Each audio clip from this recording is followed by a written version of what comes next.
Glória a Deus, aleluia! Hoje nós vamos falar do corpo de Cristo, né? O que é o corpo de Cristo, e é importante nós termos essa noção, né? Como corpo, né?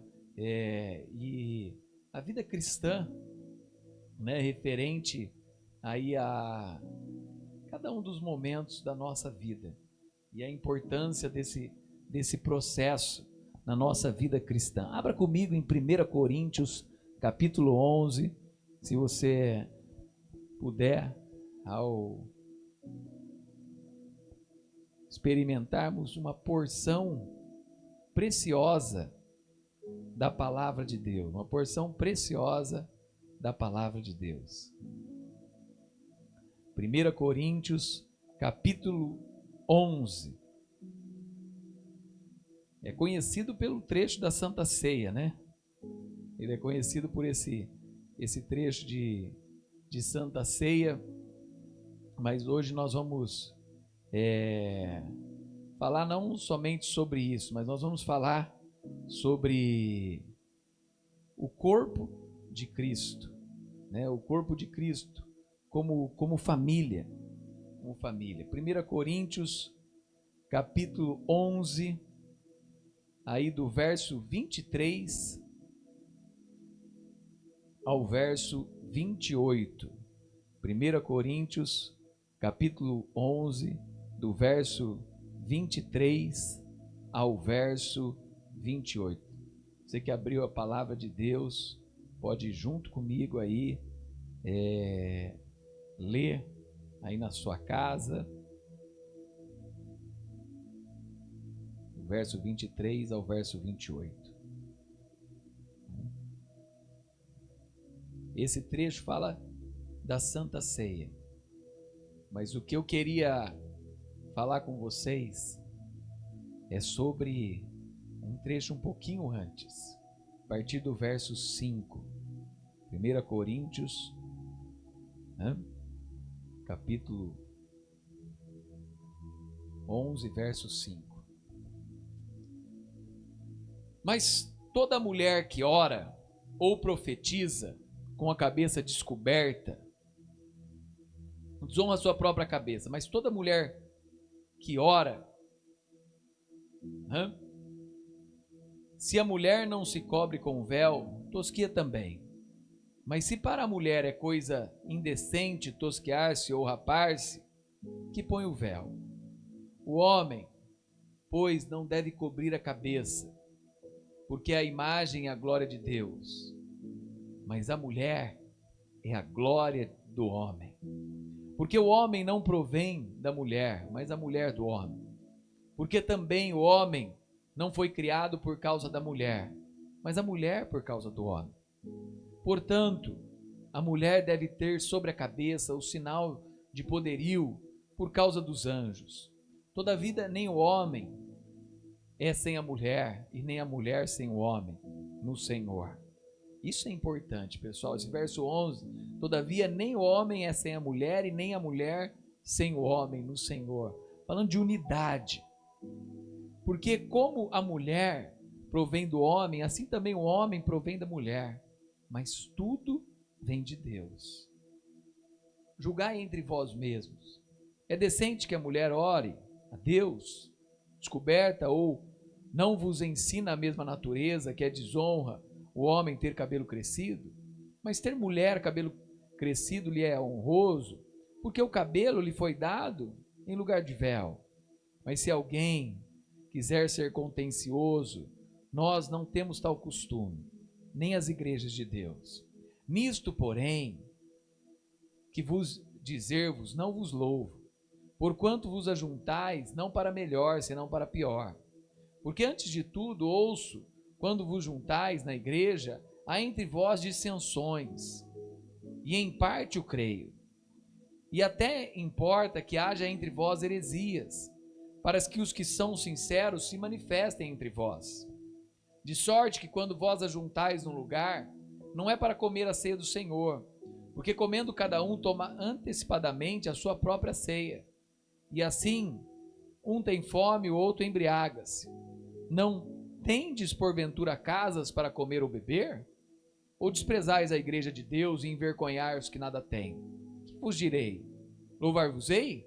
Nisto não vos louvo, porque eu recebi do Senhor o que também vos ensinei, que o Senhor na noite que foi traído tomou o pão e tendo dado graças partiu e disse: tomai e comei, isto é o meu corpo que é partido por vós, fazei isto em memória de mim.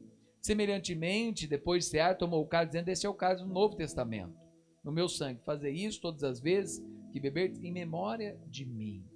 Todas as vezes que beberdes e comerdes, anunciai a morte do Senhor até que ele venha.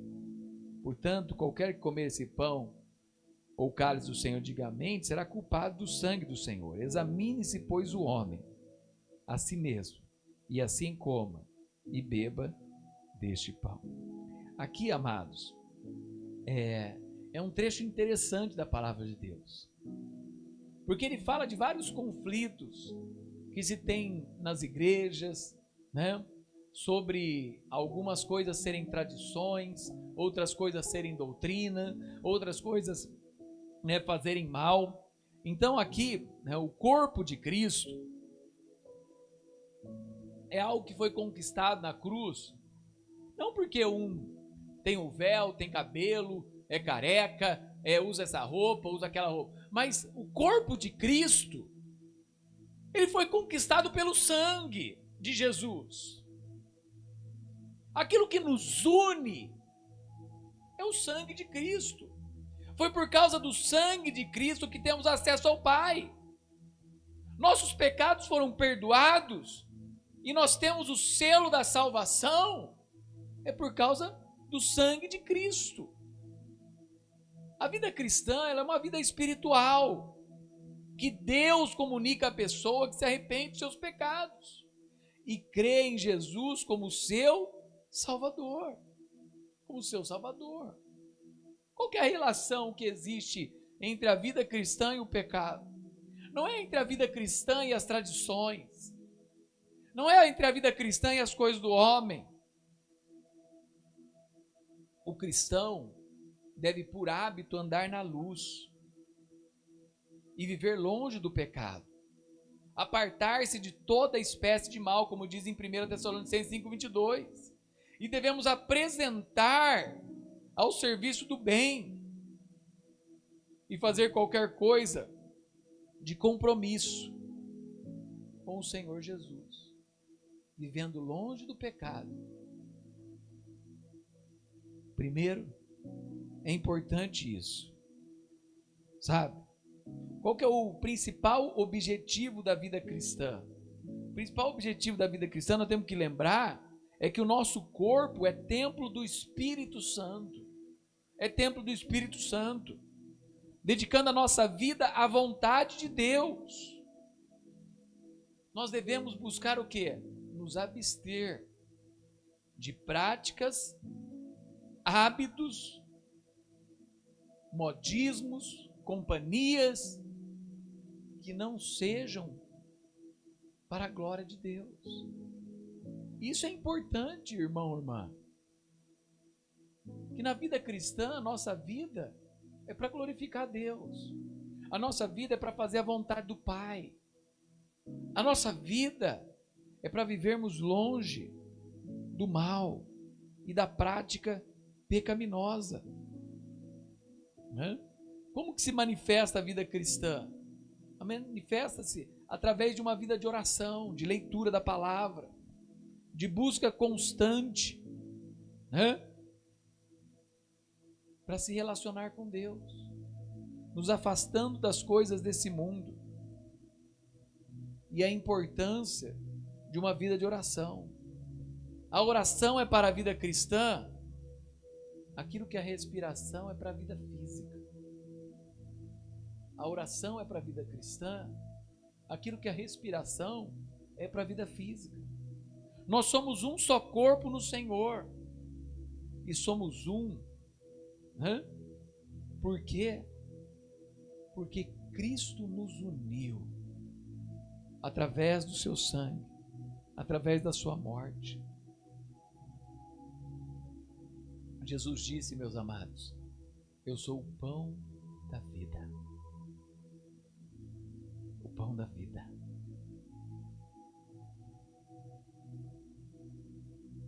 Se nós não preservarmos o Espírito de Deus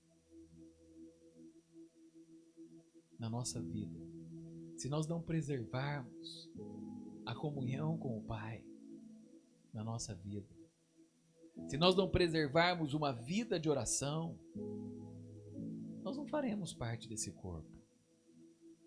Aqueles que fazem parte do corpo de Cristo é aqueles que buscam ter o Senhor na sua vida, para uma vida de intimidade com Deus, para uma vida de comunhão com o Espírito Santo, para uma vida de propósito, para fazer a vontade do Pai.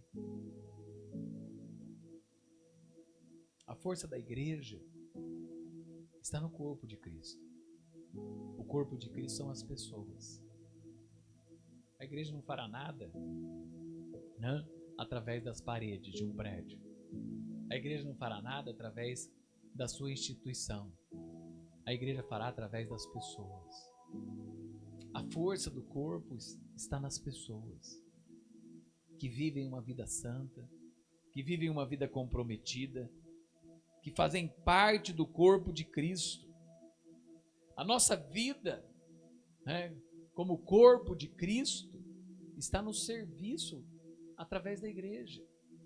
A nossa vida como corpo de Cristo está no nosso serviço santo através da comunidade. A nossa vida como corpo de Cristo está através de uma vida comprometida. Hebreus 12, 14 fala: santificação, sem a qual ninguém verá o Senhor. Sem santidade ninguém verá a Deus. Nós somos chamados a viver uma vida santa. Uma vida santa.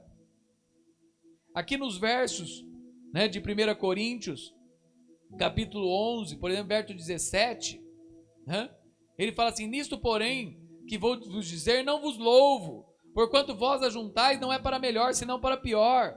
Havia uma divisão, né? Havia uma falta de união na igreja, mesmo aquela igreja estando cheia de dons. No livro de Coríntios, 2 dos ensinos mais profundos de dons estão no livro de Coríntios. Mesmo a igreja tendo um monte de problema,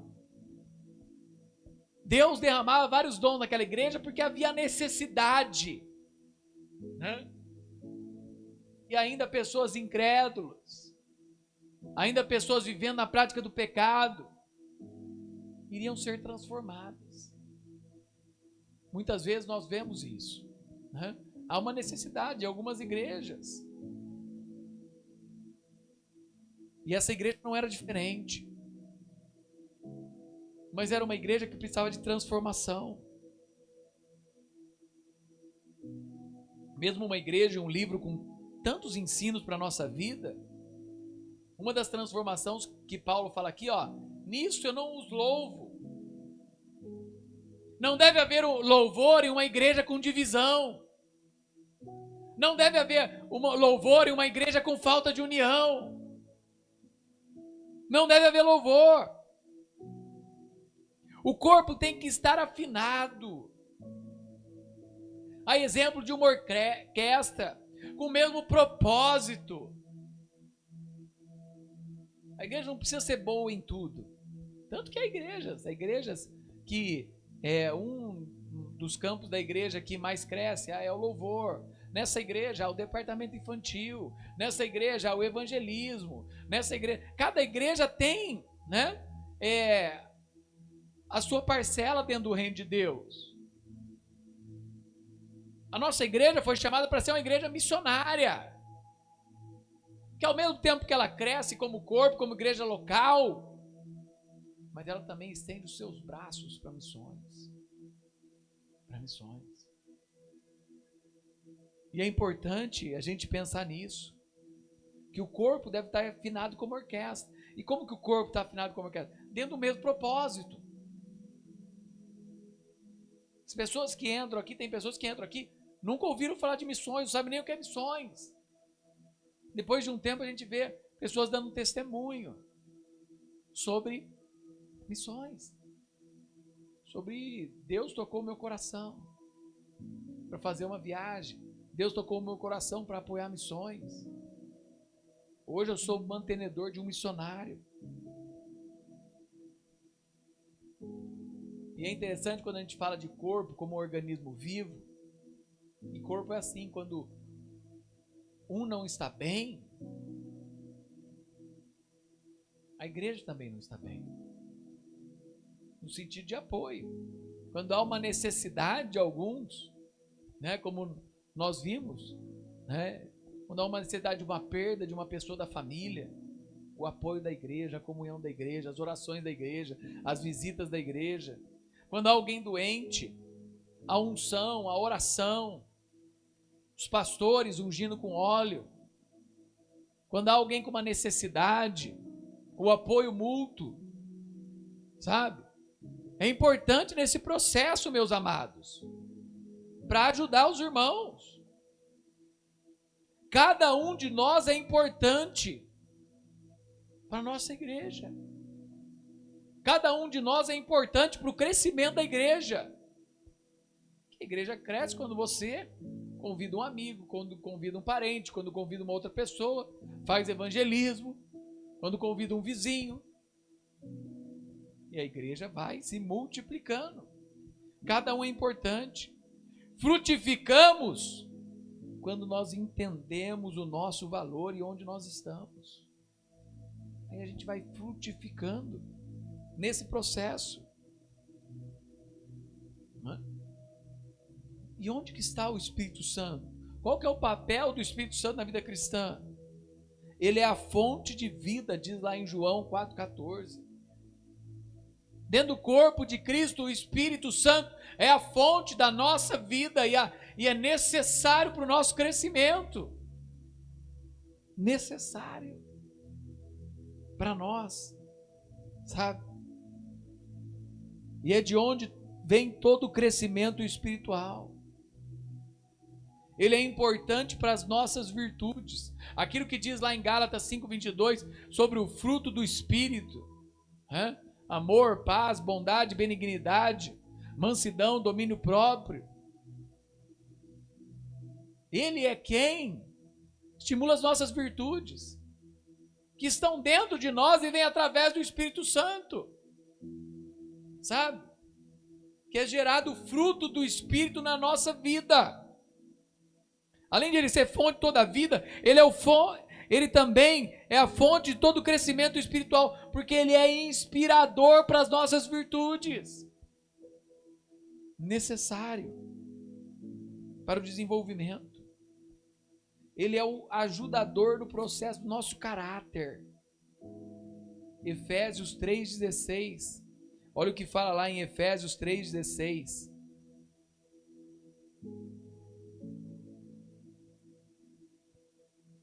Para que, segundo as riquezas da sua glória, vos conceda que sejais fortalecidos com poder pelo seu Espírito no homem interior.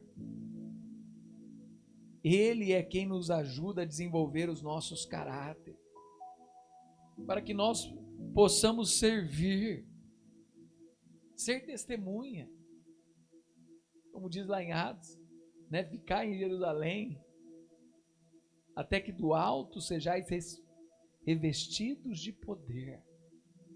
Revestidos de poder.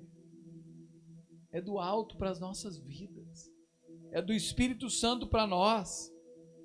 Ele nos auxilia na oração. Lá em Romanos 8 fala que ele intercede por nós com gemidos inexprimíveis. O Espírito Santo intercede por nós com gemidos inexprimíveis. Ele também é quem consola quando alguém está triste, quando alguém perdeu alguém.